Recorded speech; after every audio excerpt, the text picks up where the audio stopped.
warahmatullahi wabarakatuh.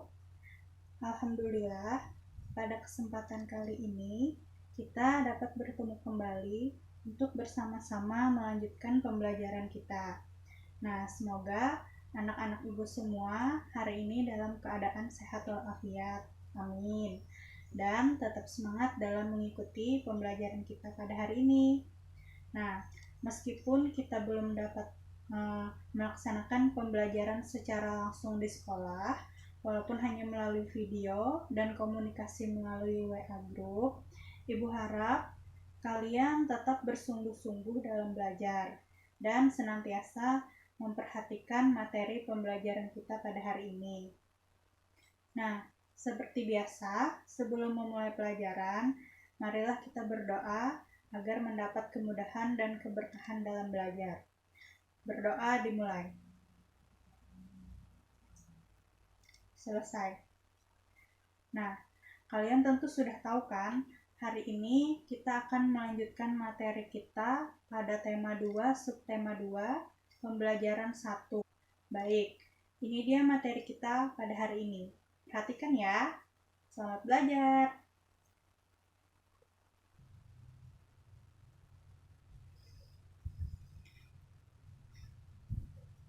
Nah, ini dia materi kita pada hari ini. Hari ini kita akan belajar pada tema 2, persatuan dalam perbedaan. Subtema 2, bekerja sama mencapai tujuan pada pembelajaran 1.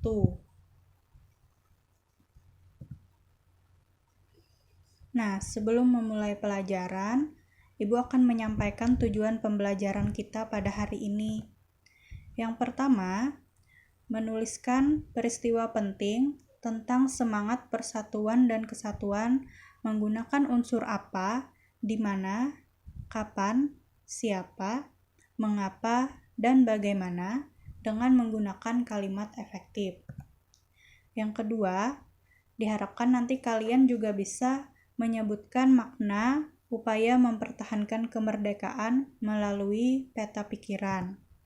Yang ketiga, menyajikan contoh upaya mempertahankan kemerdekaan melalui peta pikiran.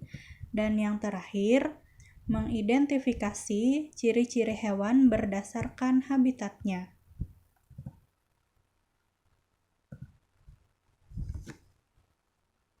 Nah, sebelumnya, siapa yang masih ingat ciri-ciri kalimat efektif?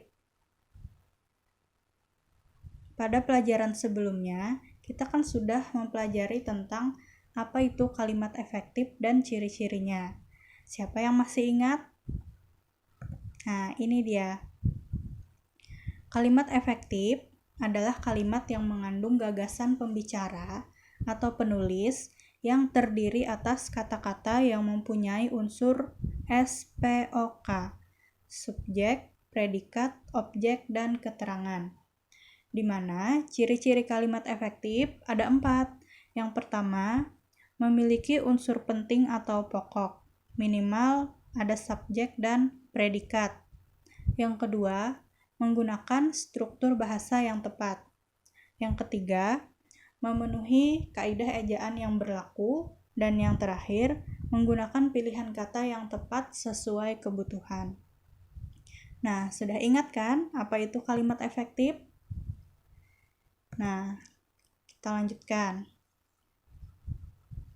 Kita masuk ke pembelajaran kita. Silahkan kalian baca dulu.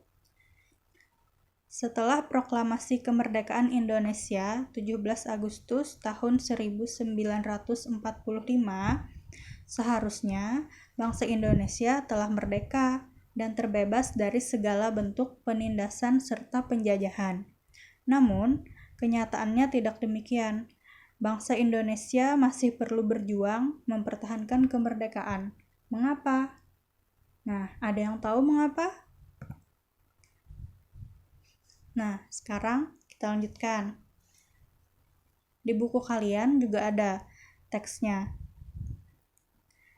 Perjuangan mempertahankan kemerdekaan Indonesia. Ibu beri waktu kalian untuk membaca. Baik.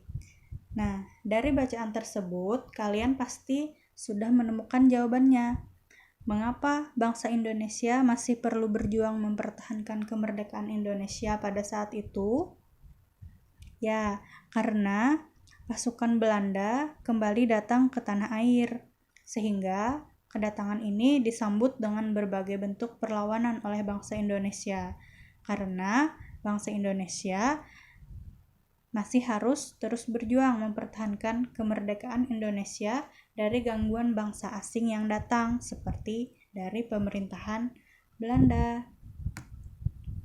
Nah, ternyata ada banyak perlawanan dari bangsa Indonesia. Perlawanan ini tidak hanya datang dari satu daerah, tapi banyak dari berbagai daerah di seluruh tanah air. Salah satunya adalah di kota Surabaya. Di kota Surabaya, pada saat itu terkenal dengan yang namanya Pertempuran Surabaya. Nah, sekarang coba kalian baca teks tentang Pertempuran Surabaya berikut ini.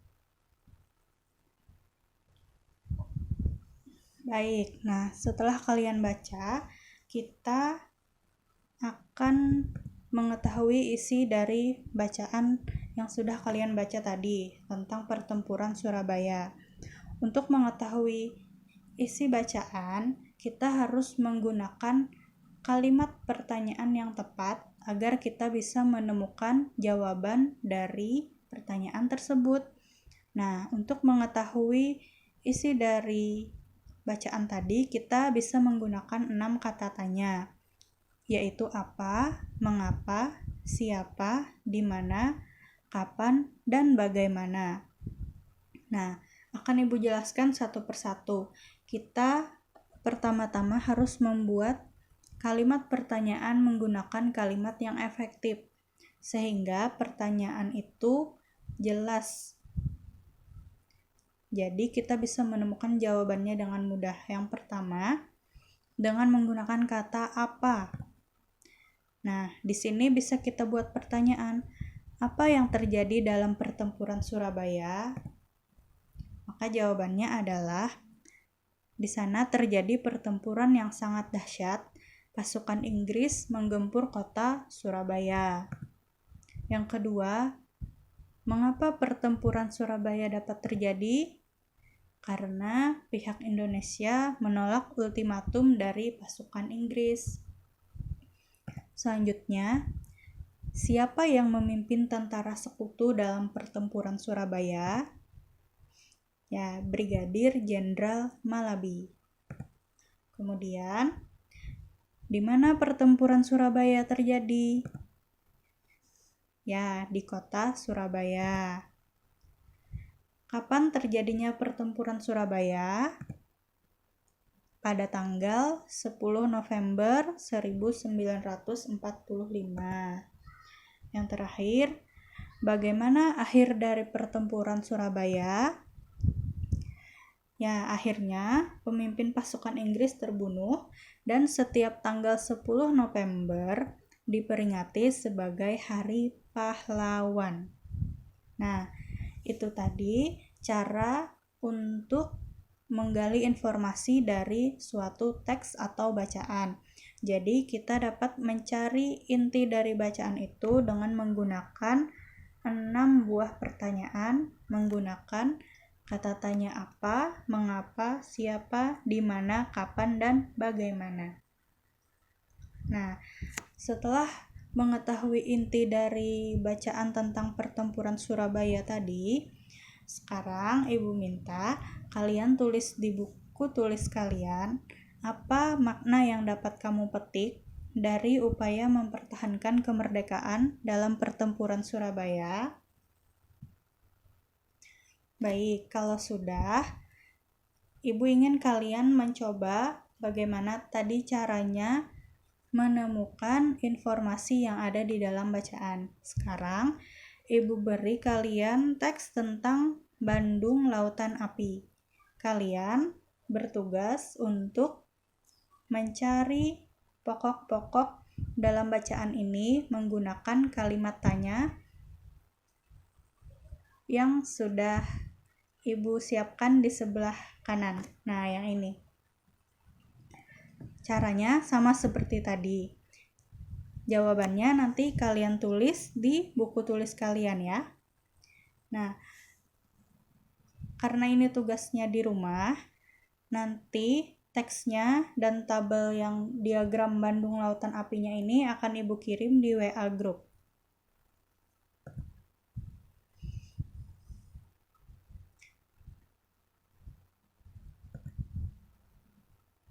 Baik, selanjutnya ternyata tidak hanya bangsa Indonesia saja yang harus mempertahankan kemerdekaan Indonesia. Tidak hanya manusia yang harus mempertahankan kehidupannya, tetapi hewan ternyata juga punya strategi masing-masing dalam mempertahankan kehidupannya atau dalam mencari makan di habitatnya. Contohnya, kita amati gambar berikut. Di sini ada 4 buah gambar hewan.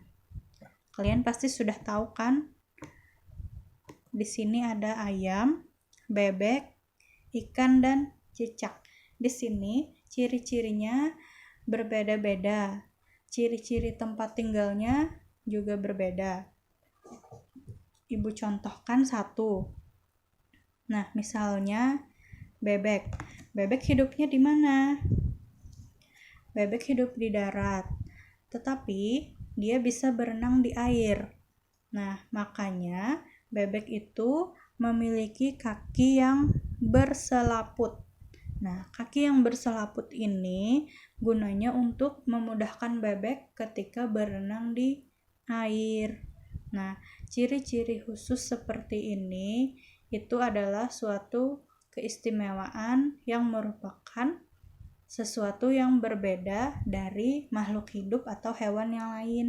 Jadi, ciri-ciri hewan itu berbeda-beda tergantung tempat tinggalnya.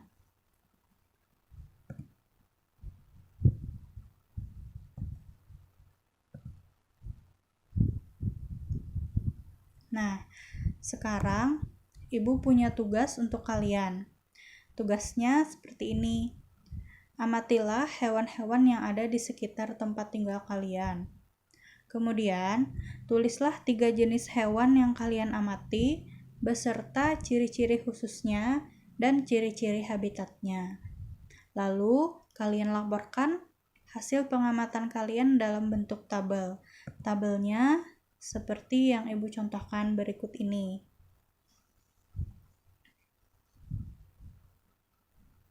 Nah, kalian boleh mengerjakan tugas ini bersama teman atau orang tua kalian di rumah.